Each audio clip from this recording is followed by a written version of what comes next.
नमस्कार, जोहार। मैं हूं देवेंद्र कुमार। दोस्तों, राजनीति में एक फसाना खत्म भी नहीं होता कि दूसरे तराने की शुरुआत हो जाती है।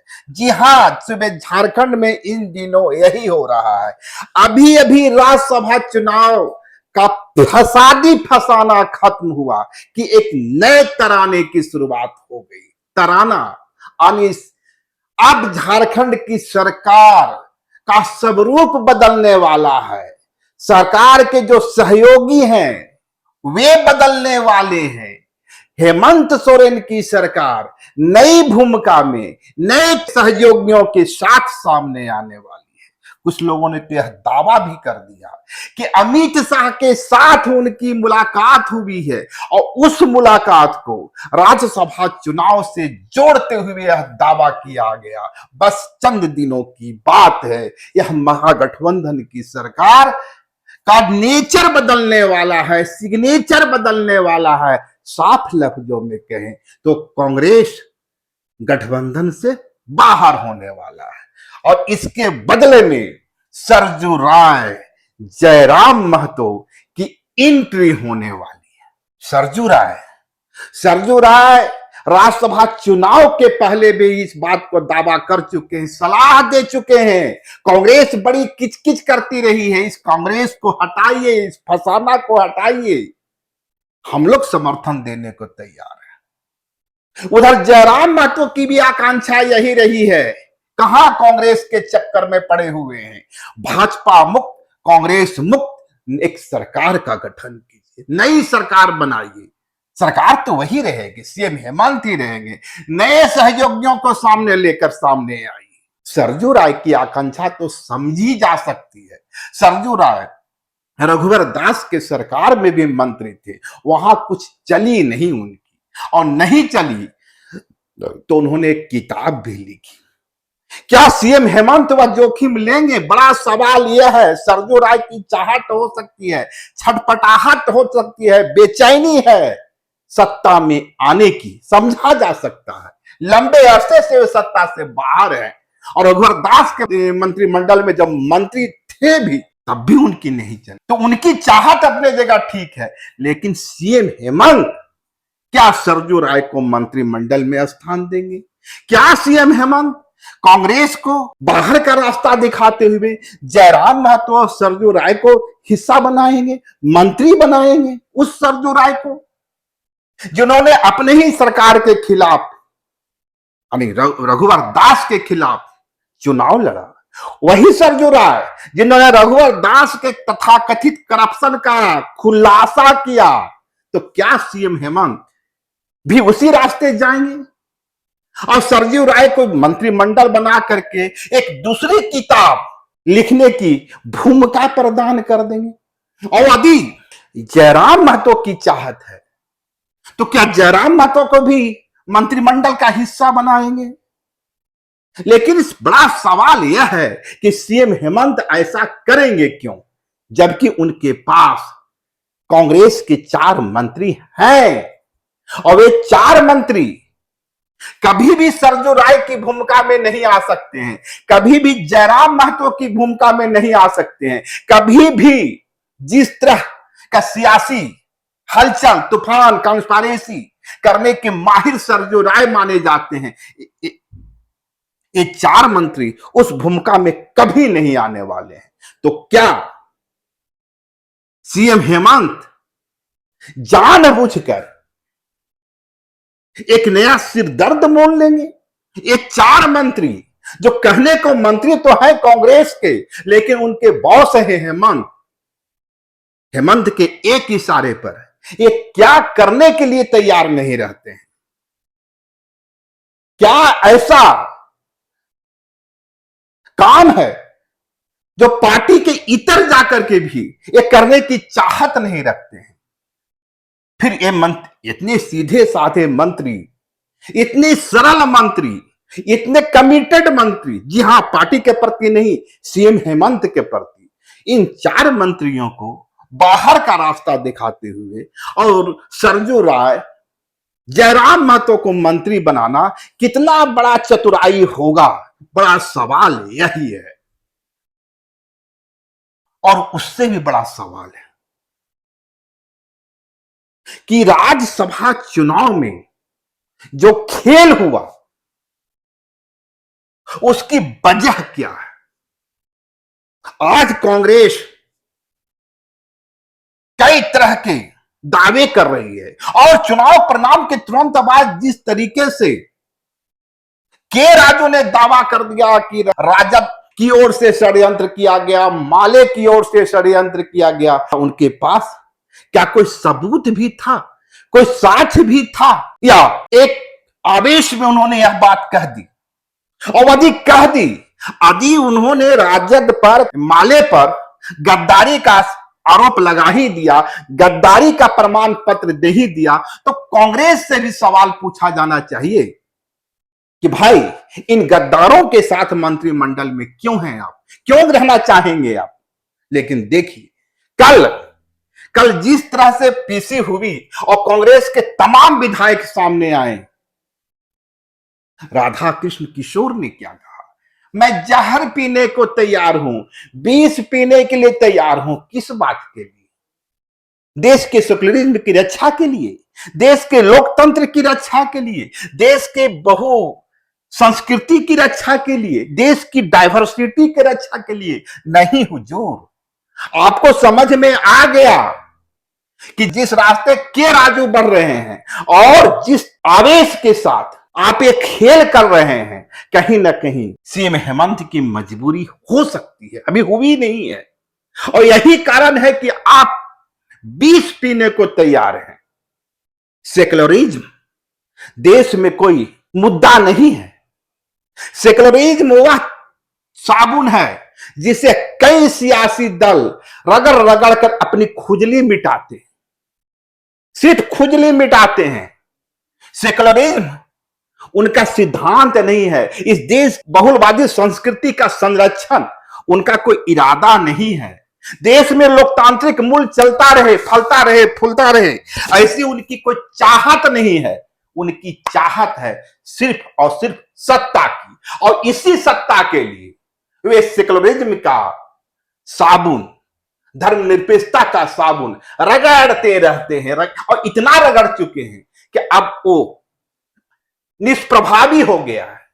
यकीन मानिए, न तो कांग्रेस सेकुलर है, न भाजपा अनसेकुलर है, न कांग्रेस धर्मनिरपेक्ष है, न भाजपा सांप्रदायिक है।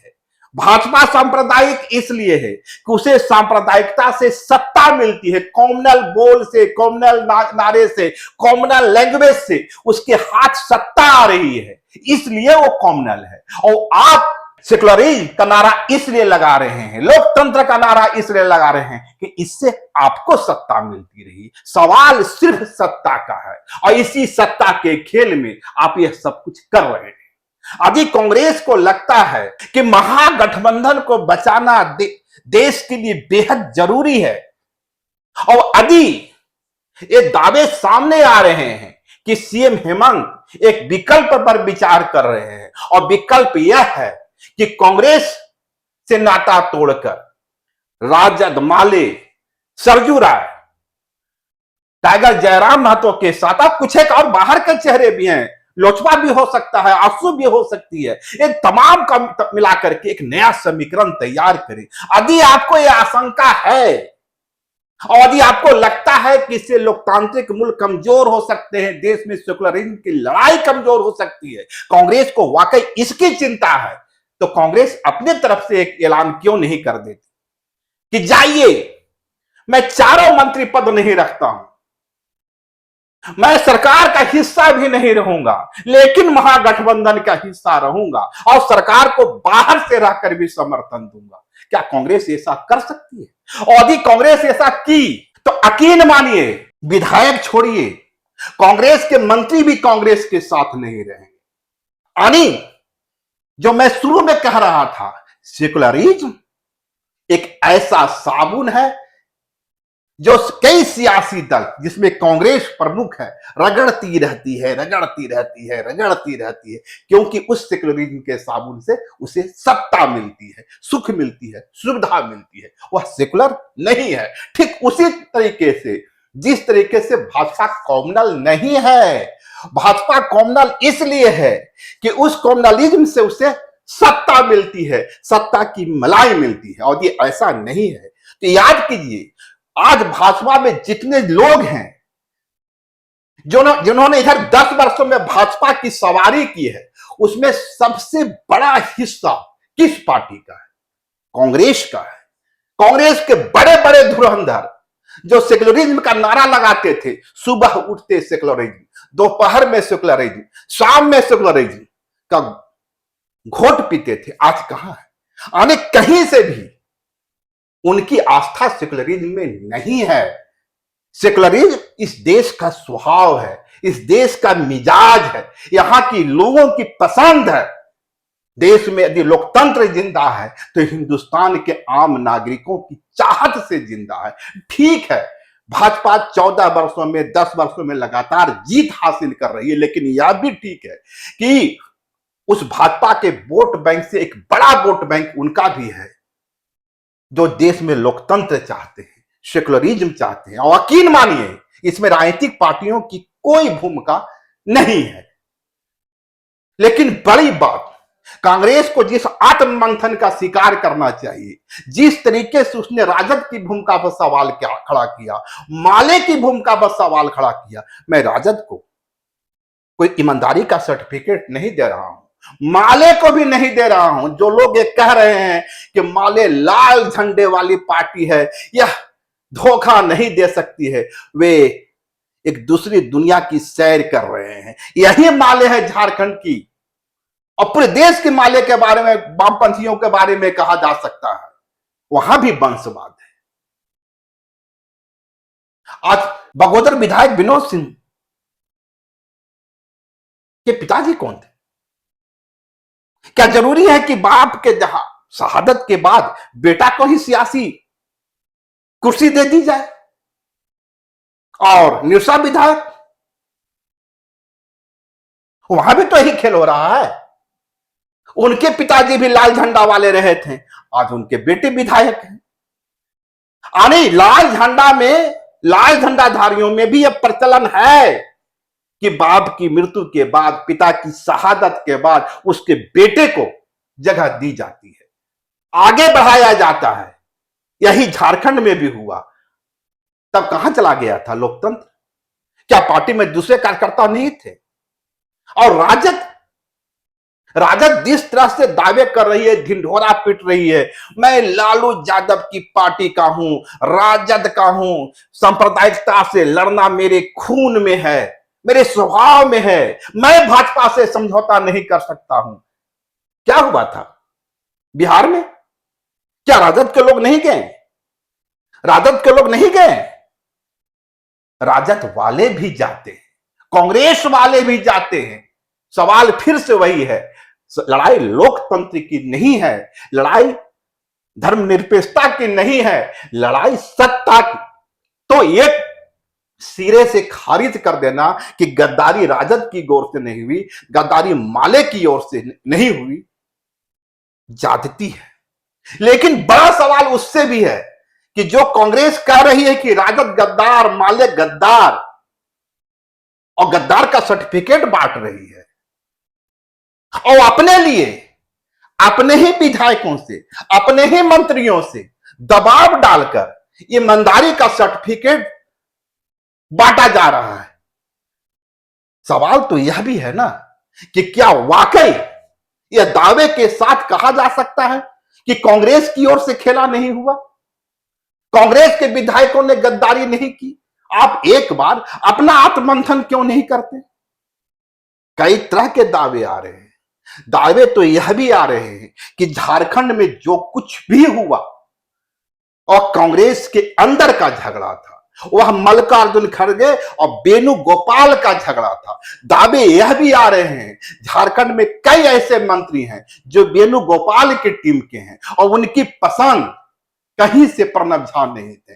वेणुगोपाल चाहते थे कि प्रणब झा की हार हो ताकि मल्लिकार्जुन खड़गे को मैसेज मिले, और इसी कंस्पिरेसी के तहत कांग्रेस के विधायकों ने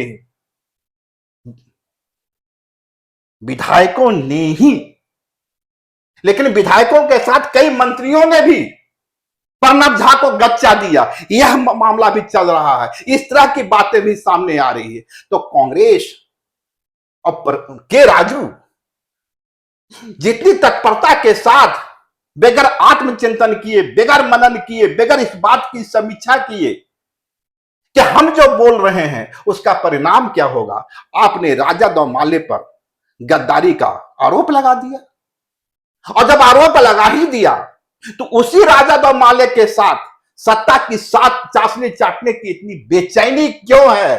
आप कह दें कि मैं इस सत्ता का हिस्सा नहीं रहूंगा, मेरे तमाम मंत्री सत्ता के हिस्सेदार नहीं रहेंगे, लेकिन मैं यानी कांग्रेस इस महागठबंधन का समर्थन करता रहूंगा। बहुत संभव है उस हालत में सीएम हेमंत की मुश्किलें हल हो जाए। उस हालत में सीएम हेमंत के पास न तो सरजू राय को लेने की मजबूरी हो और न जयराम महतो की। और जयराम महतो से याद आया, मैं इसलिए कह रहा हूं कि कहीं भी लोकतंत्र, सेक्युलरिज्म, कल्चरल डाइवर्सिटी की लड़ाई नहीं है देश में। जयराम महतो 1932 की खतियान स्थानीयता का सवाल पर ही तो सामने आए थे। आज जो दावा करते दिख रहे हैं, मैं बाबा बैद्यनाथ राम को समर्थन दिया। भैया, जेएमएम ने बैद्यनाथ राम के हिस्से 30 वोट पहले ही रख लिए थे, और यदि आपने वोट दिया तो बैद्यनाथ राम को 31 वोट क्यों नहीं मिले, 30 ही क्यों मिले? आपका वोट चूहा खा गया या केकड़ा निगल गया? मैं टाइगर जयराम महतो को दोष नहीं दे रहा हूं, दोषारोपण नहीं कर रहा हूं। जब घोषित रूप से जब राजद, माले, लाल झंडा, हरा झंडा, कांग्रेस, मुझे पता नहीं इसमें से कौन से विधायक बिके, मुझे नहीं पता कि इसमें से किनकी अंतरात्मा ने अंगड़ाई ले ली, लेकिन ली तो इन्हीं तीनों में से। जब ये लोग परमल नाथमानी के साथ जा सकते हैं तो फिर टाइगर जयराम महतो क्यों नहीं जा सकते? जब सेक्युलरिज्म का मुद्दा इनके लिए कोई मुद्दा नहीं है तो 1932 के खतियान का मुद्दा जयराम महतो के लिए मुद्दा क्यों होगा? नहीं होगा। उनके लिए भी 1932 का खतियान, झारखंडी अस्मिता, ये वो सब कुछ सत्ता की कुंजी थी, जैसे कि उनके लिए कुंजी है। वे सेक्युलरिज्म के साबुन से नहा नहा कर बाहर निकलते हैं, ये 1932 के खतियान के साबुन से नहा नहा कर बाहर निकले। मैं ये सवाल इसलिए कर रहा हूं, कई मीडिया घरानों में चर्चा चल रही है हेमंत सरकार का स्वरूप बदलने वाला है, हेमंत सोरेन की अमित शाह से मुलाकात हुई है, और ये भूल जा रहे हैं जिस्म गुरु को पद्म विभूषण मिलने वाला है। और सीएम हेमंत सिर्फ जेएमएम के अध्यक्ष नहीं है, राज्य के मुखिया भी हैं, और राज्य के मुखिया के नाते उन पर कई लाइबिलिटी है, कई भूमिका में उन्हें सामने आना पड़ता है। यह उनका दोहरा स्टैंड नहीं, डबल लाइबिलिटी है। कुछ ऐसे मुद्दे भी रहते हैं सरकार में जिसकी भनक भी हम लोग को नहीं होती। राज्य के मुखिया के नाते उन्हें उस जिम्मेवारी का भी निर्वाह करना पड़ता है। तो सिर्फ अमित शाह से मुलाकात, कथित मुलाकात, उसकी कोई तस्वीर सामने नहीं आई है। इस आधार पर यह आकलन कर लेना कि सरकार का स्वरूप बदलने वाला है, और वो भी सरजू राय के साथ लेकर। वो सरजू राय जो रघुवर दास को कितना नचाया, नीतीश लालू यादव का पॉलिटिकल कैरियर खत्म करने में जिनकी बड़ी भूमिका रही, और जिस सरजू राय के निशाने पर हमेशा हमेशा कोई दलित पिछड़ा चेहरा ही रहा निशाने पर, उस सरजू राय को सीएम हेमंत अपने सरकार में मंत्री पद देंगे? और क्या वाकई सीएम हेमंत इतना अनमैच्योर्ड है, इमैच्योर्ड है? ऐसा लगता तो नहीं। इसलिए नहीं लगता कि सीएम हेमंत इस देश की सियासत में ना सिर्फ एक बड़ा ट्राइबल चेहरा है, बल्कि उससे भी आगे बढ़कर कहें कि एक बड़ा लीडर के रूप में सामने आए। और यदि कांग्रेस अपने हरकतों से बाज आ जाए, बाज इसलिए कह रहा हूं, आज कांग्रेस कह रही है महागठबंधन की हार हो गई, यह कांग्रेस की हार नहीं है। प्रणब झा की उम्मीदवारी के पहले आपने क्या महागठबंधन की कोई बैठक की थी? क्या उसी बैठक से ऐलान किया गया था? आपने अपने तरफ से एक तरफा ऐलान कर दिया प्रणब झा का, और जब हार मिल रही है या उसे जिताने की जिम्मेवारी आई तब कह रहे हैं महागठबंधन की हार हो रही है। तब महागठबंधन क्यों नहीं आया था? जब दिल्ली से फरमान आया था प्रणब झा का, यह फैसला झारखंड में हो सकता था, राजधानी रांची में बैठकर हो सकता था, उसी सीएम आवास में बैठकर हो सकता था। कांग्रेस ने यह जल्दबाजी क्यों की? आप कह सकते हैं सीएम हेमंत ने भी घोषणा कर दी। सीएम हेमंत के पास 34 के 34 विधायक थे, वह उन्हें भेज रहे थे, लेकिन कांग्रेस इतनी आतुर क्यों थी? और यदि महागठबंधन के प्रत्याशी ही प्रणब झा थे तो राज्यसभा का उम्मीदवार ही राज्यसभा राजद के कोटे से क्यों नहीं जा सकता था? माले के कोटे से क्यों नहीं जा सकता था? महागठबंधन को उम्मीदवार कोई माले का भी चेहरा क्यों नहीं हो सकता था? माले का महासचिव दीपंकर भट्टाचार्य क्यों नहीं हो सकते थे? आप तो सेक्युलरिज्म की लड़ाई लड़ रहे हैं। आपको लगता है दीपंकर भट्टाचार्य के सेक्युलरिज्म पर आपको कोई डाउट था, कोई संदेह था? आपको लग रहा था कि दीपंकर भट्टाचार्य फांसीवादियों के साथ मिल जाएंगे और प्रणब झा उससे कहीं बेहतर चेहरा होंगे? और वो माले जो आपके मंत्रिमंडल का हिस्सा भी नहीं रही, 2 विधायक रहते हुए भी उसने मंत्री पद की मांग नहीं की, फिर माले को क्यों नहीं मिलना चाहिए था? लेकिन कांग्रेस है, उसे लगता है सारा बटर, सारा क्रीम, सारी मलाई उसके हाथ ही आनी चाहिए, और भले ही सियासी जमीन नहीं रहे और सियासी जमीर नहीं रहे, लेकिन सब कुछ उसके इशारे पर होना चाहिए। और यही कांग्रेस की त्रासदी है, यही कांग्रेस का पतन का कारण है।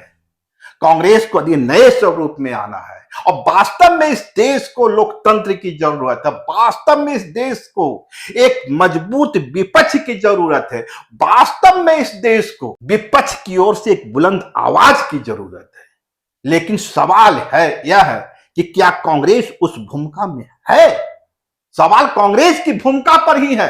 अब छोड़ दीजिए राजद की ओर से क्या हो रहा है और दूसरे सहयोगियों की ओर से क्या हो रहा है, कांग्रेस अपनी भूमिका का सुधार कर ले, लेकिन ऐसा होता नजर नहीं आ रहा है। और रही बात जेएमएम का, यानी सीएम हेमंत का कांग्रेस से दूरी, भाजपा से दूरी, एक अलग फॉर्मेशन बनाने का, इसमें बुराई नहीं है, लेकिन इसके खतरे जरूर हैं। जिस तरीके से पूरे देश में रीजनल पार्टियां को निगल लिया जा रहा है, कल यदि कांग्रेस और जेएमएम अलग अलग मोर्चे पर तैयार रहे और जेएमएम पर कोई दिक्कत आती है, आप यकीन कीजिए जेएमएम के लिए झारखंड से बाहर आवाज उठाने वाला कौन रहेगा? आज तृणमूल कांग्रेस के साथ हो रहा है, कम से कम कांग्रेस उसके साथ खड़ी नजर आ रही है, और दूसरे रीजनल पार्टियों के साथ जो कुछ भी हो रहा है, कांग्रेस साथ नजर आ रही है, हालांकि उस रूप में नहीं आ रही जिस रूप में उसे आना चाहिए था। तो क्या हेमंत यह जोखिम लेंगे? कांग्रेस के साथ रहने से बहुत संभव है कि सीएम हेमंत को कई परेशानियों का सामना करना पड़ रहा है, लेकिन इसके साथ यह भी है कि कांग्रेस के साथ रहने से एक मजबूती भी मिल सकती है, मिलती रही है। इस हालत में दावे के साथ यह कह देना कि बस बस अब कांग्रेस गई, और कुछ लोग तो इतने आकुल हैं कि कह रहे हैं कि भाजपा के साथ ही सरकार बनने वाली है। जैसे जेएमएम ने अकाली दल का हश्र नहीं देखा, जैसे जेएमएम ने जदयू का हश्र नहीं देखा, जैसे जेएमएम ने तृणमूल का हश्र नहीं देखा, जैसे जेएमएम ने बीजेपी का हश्र नहीं देखा। देश गवाह है, इतिहास गवाह है, जिस दल ने भी भाजपा के साथ चलने की कोशिश की, उनका अस्तित्व समाप्त हो गया। आज वे अपनी अस्तित्व की लड़ाई लड़ रहे हैं। कहां है असम गण परिषद, कहां है अकाली दल, कहां है बीजेपी? फिर हेमंत सोरेन वही गलती क्यों करेंगे? इतने नासमझ तो हेमंत नहीं है, लेकिन फिर से वही बात, यदि वे चाहते हैं कि कांग्रेस और राजद से दूरी बनाते हुए एक पॉलिटिक्स करें, ये संभव है, लेकिन इसके खतरे भी उतने ही गंभीर है। लेकिन फिलहाल ऐसा कुछ होता नजर नहीं आ रहा है। कांग्रेस भी गठबंधन का हिस्सा रहेगी, राजद भी रहेगी, माले भी रहेगी। और कांग्रेस, प्रणब झा की हार के बाद कांग्रेस को इतनी समझ तो हो जानी चाहिए कि झारखंड में आपको जो 16 विधायक मिले हैं, 16 फूल जो आपके अंदर खिल रहे हैं, ये राहुल गांधी की कृपा से नहीं, ये हेमंत की हिम्मत का कमाल है। तो आइंदा से यदि ये गलती दोहराते रहे और दिल्ली के आदेश से यहां खेल करने की कोशिश करते रहे, तो आपका हश्र वही होगा जो प्रणब झा का होगा, और झारखंड में वही होगा जो हेमंत चाहेंगे। होई सोई जो हेमंत रचि राखा, यह बात मैंने अपने दर्शकों से पहले भी कही थी। थोड़ा आप जरा डीपली सोच लीजिएगा, क्या वही नहीं हुआ जो हेमंत ने चाहा? हेमंत ने अपना बैद्यनाथ राम को पार कर दिया गंगा। ये तो कांग्रेस की लायबिलिटी थी, प्रणब झा, पर वो अपनी लायबिलिटी को महागठबंधन की लायबिलिटी बता रहे थे। वाह रे कांग्रेस। खैर, मैं अपने दर्शकों से इतना ही कहूंगा, यह राजनीति है भैया, और जैसा कि मैंने शुरू में कहा, यहां हर दिन एक नया फसाना होता है। उस फसाने के पहले एक नए तराने की शुरुआत हो जाती है, लेकिन इस फसाने से, इस तराने से आपकी जिंदगी नहीं बदलने वाली है, आपके बच्चों को अच्छी शिक्षा मिलने वाली नहीं है, आपके घरों तक बिजली नहीं पहुंचने वाली है, इंफ्रास्ट्रक्चर मजबूत होने वाला नहीं, रोजगार नहीं मिलने वाला है। तो इस तरह के तमाम वीडियो को दिन रात देख देख के अपनी ऊर्जा बर्बाद न करें। अपनी ऊर्जा का इस्तेमाल अपने परिवार के लिए, अपने भविष्य के लिए करें, शायद ज्यादा बेहतर होगा। शुक्रिया, नमस्कार। लाइव लगातार के वीडियो को लाइक करें, सब्सक्राइब करें और बेल आइकन को दबाना न भूलें।